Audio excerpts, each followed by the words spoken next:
Hi, my name's Chelsea.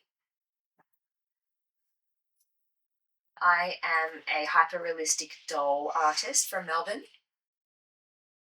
And I also happen to be deaf. I've always really resonated with babies and been quite maternal.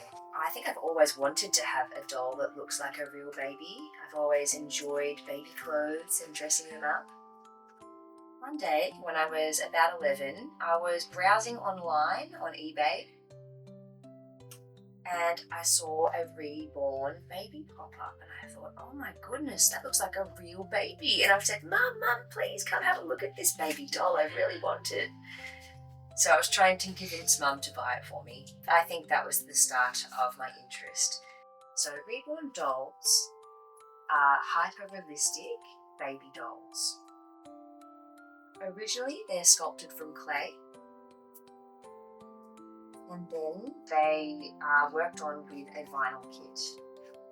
Usually includes the head, arms and legs. Also has a cloth body. To begin with, you start washing the vinyl with soap and water. Then you need to prime the body's baby with a special primer, and this is to protect it. Then you can start painting, but you'll be painting very thin layers. So you have to mix a few different colours and water to make the right colour, and then you can start to make the base. You can add on the tiny details like veins or nails, or that little mottled pattern that skin has. We do the painting and then we put a protective layer on. Then finally we add glass beads to weight the baby and add to the stuffing. And then sometimes you can add hair. So I use specific type of goat hair called mohair. Use a felting needle to catch the tiny hairs. You can only do 1 or 2 hairs at a time. It's a very long process. It takes many hours and a lot of work. I have to remind myself that this type of art is another way that I can encourage connection. For example, I could go to a gallery.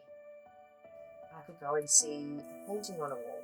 It could be of a man, of a woman, of a child, maybe sitting around a table, sharing a meal.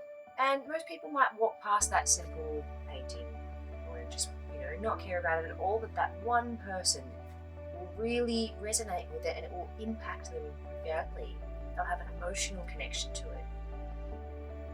And I think sometimes the dolls are a little bit like that. They're an experience you can hold.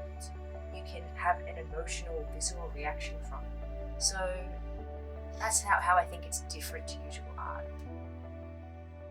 Really, it doesn't matter if you're deaf or hearing. You don't really need to hear to enjoy it. It's actually more about that sense of touch and connection. It has nothing to do with hearing.